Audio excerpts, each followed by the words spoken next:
Hello, everyone, and welcome back. Today we are making a trinket box that looks like a tree trunk.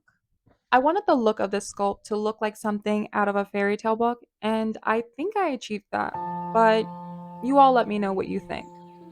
We start off with the ugly phase of this project by making the inside of the box.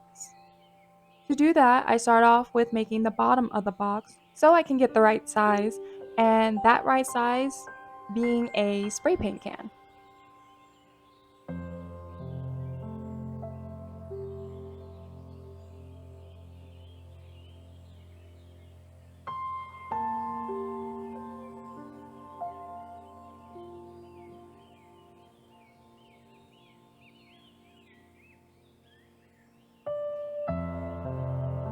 After that, I start making the walls of the box, and this is the part where a pasta roller would have come in handy.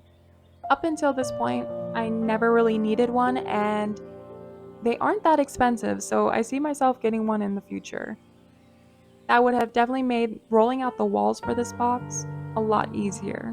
To make up for what I don't have, after measuring the walls against the bottom, I just cut an extra section of clay and just blend that together.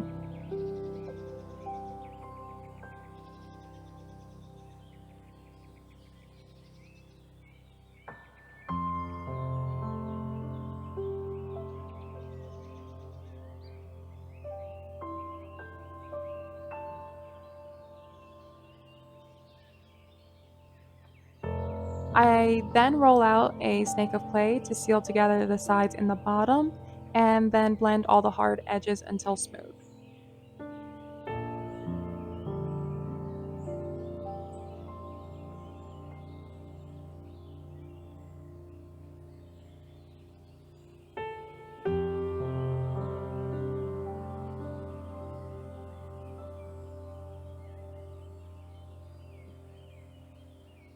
I use the same can to cut out the lid, making sure I gave it the necessary amount of security pads,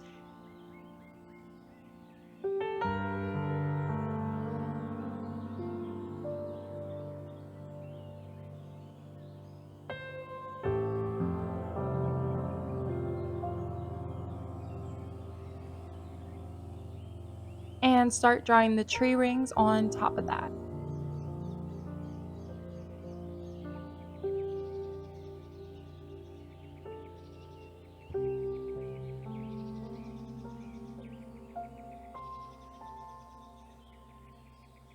As we leave the phase of doubting if this will actually turn out well, we are on to the part that actually made me want to do this in the first place, and that is making this look like a tree.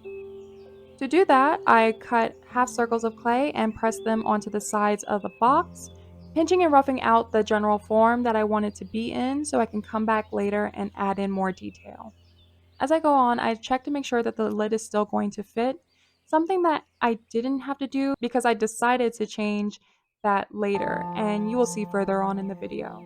It is something that I could have left out and you all wouldn't have known, but I like the idea of you all going through the process of figuring this out with me.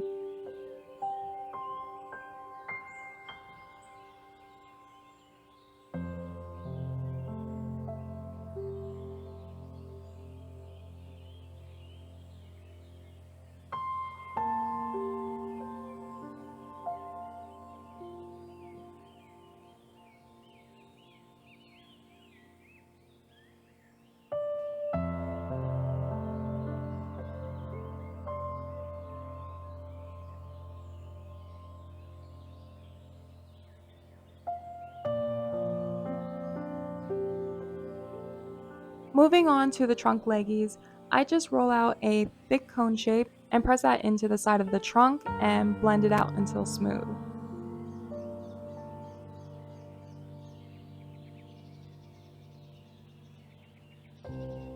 Here I start to rough out a tree knot, and next to that I start to build up some clay for the future branch.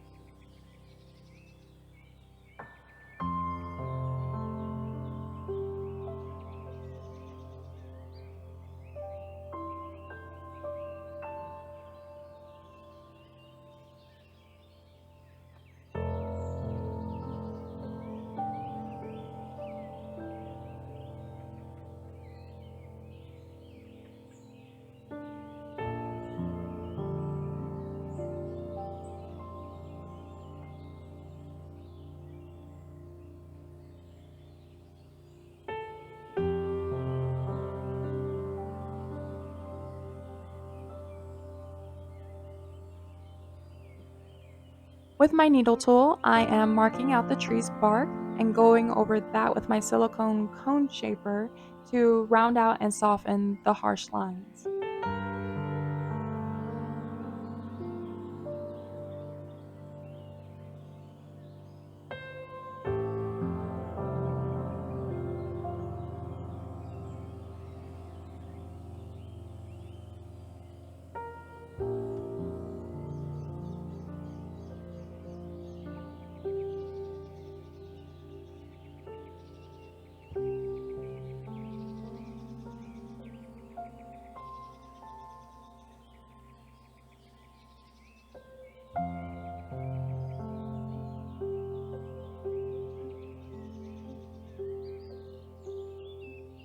Now is the time for that branch I was talking about.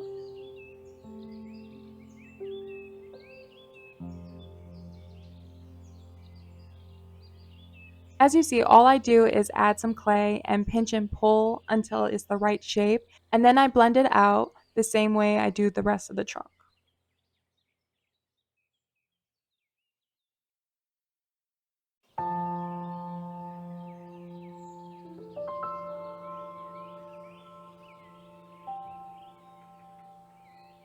Using my ball tool, I flatten out the very top of that branch and add in some rings to give it a little bit more detail.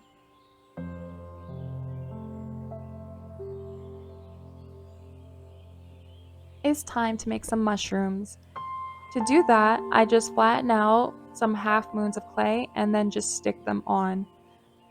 I am always so fascinated by shelf mushrooms. Anytime I see them while I'm outside, I just have to stop and look at them very closely.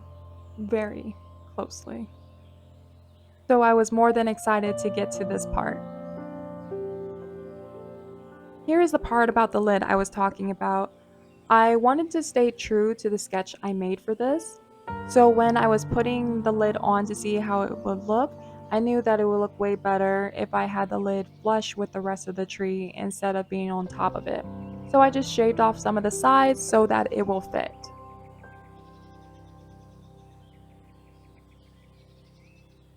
I then measure how deep the lid needs to set, and then I roll out a small snake of clay and attached it to the inside of the box.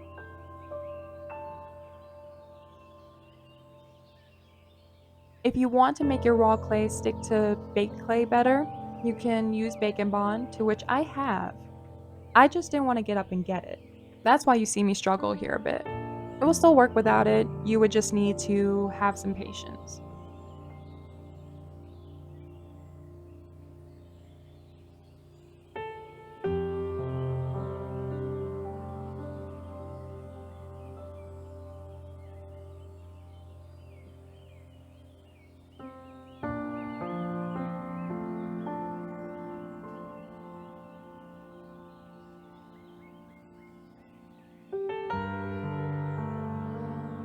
I then take the lid and press it down into the box just to make sure that the lip is the same height all around. And now we need something to actually lift the lid off of the box. So I'm making two options for the handle. I couldn't decide which one I wanted, so after I made them, I just picked one and just attached it to the lid at the very end. I will still show both options. The first is a mushroom. Taking a ball of clay to my ball tool, I make a thick bowl shape. Then I roll out a cone and attach it to the mushroom, rounded side down.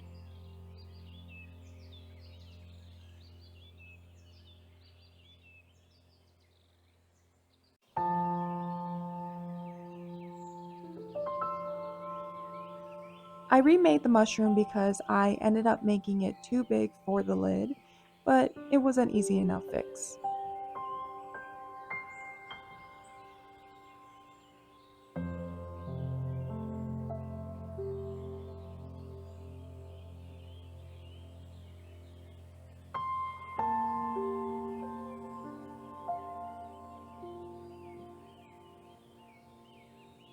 And there you have it, a mushroom handle.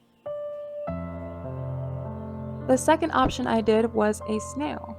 I used translucent white clay for this little guy, and all I did was make another cone shape that I flattened the bottom of.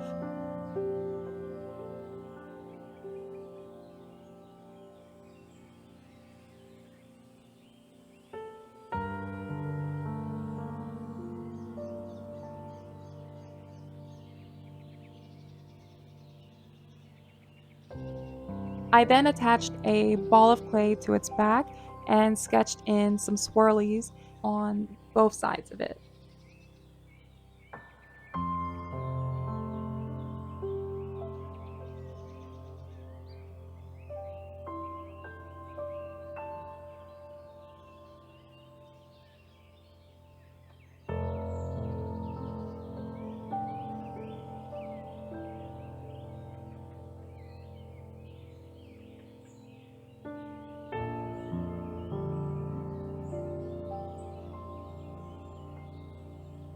Moving back to the tree, I am adding in some moss.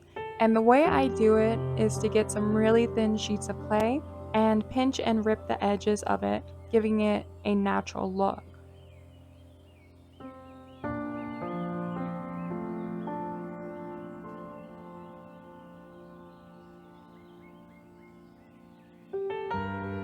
I'll also layer some smaller pieces on top of it to give it more dimension. Then for detail, I go in with a toothbrush to start, moving to a small ball tool, then a cone shaper, lastly ending with that same toothbrush to seal in that texture sandwich. Now we bake and come back after we burn it to a crisp, also known as a black base coat. For paint, I use Folkart matte acrylics, using the colors real brown, burnt sienna, raw sienna, and flesh for the tree part. I go in first with a dry brush layer of the real brown and then build on top of that with my lighter colors, mixing together raw sienna and the flesh color just for using as highlights.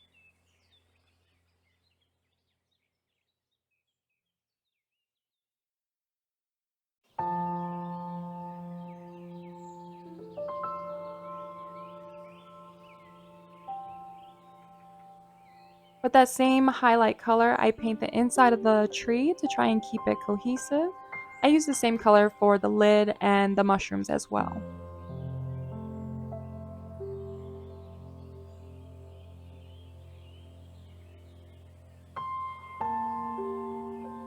For the moss, I use the colors fresh olive, layering some soft apple on top of that. I go back on top of that color with some minted aqua for a nice little highlight.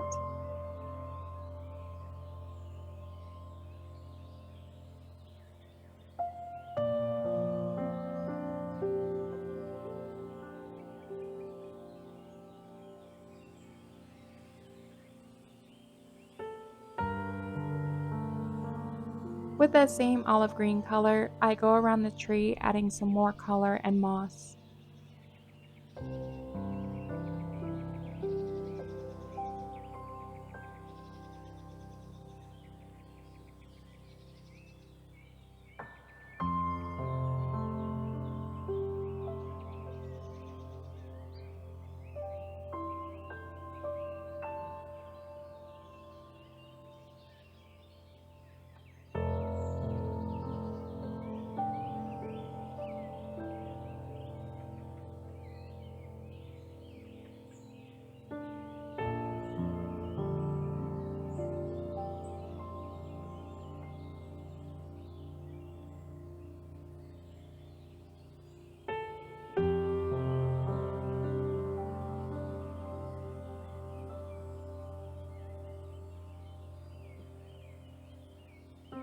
For the mushrooms, I blend it back and forth between the raw sienna and the color I use for the inside of the tree.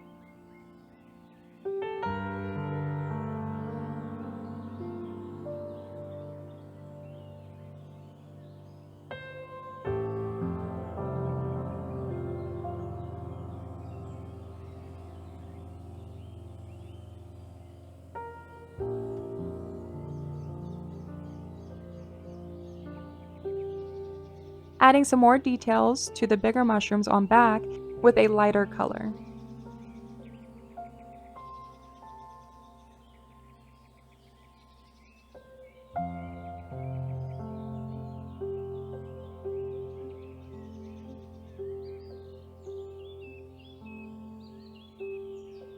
I had an idea to give the snail a trail with some glow-in-the-dark paints, but you'll see the outcome of that in the final shots.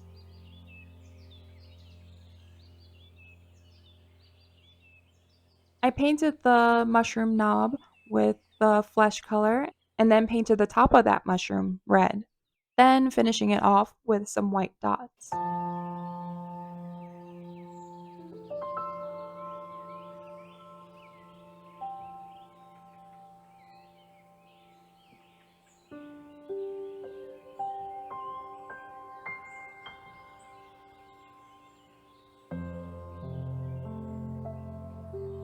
And there you have it, a mushroom knob.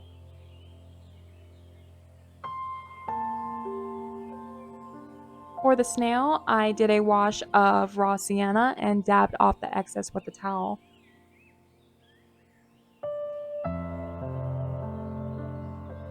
I then paint the snail using the same colors that I did with the tree, painting the shell with raw sienna and dry brushing on the real brown to darken some areas.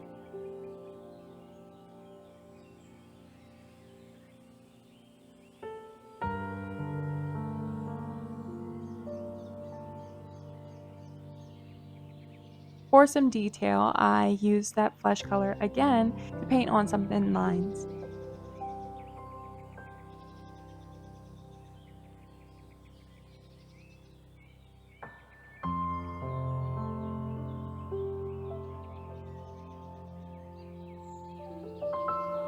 I then painted the eye stalks that same sienna color. And it's finally finished. Now let's look at the final results. I can't decide which handle I love more, but y'all let me know which one is your favorite in the comments. Thank you all so much for tuning in today. Please let me know what you think down below and also what you want me to make next. I'm looking forward to what you all have to say. See you soon. Bye.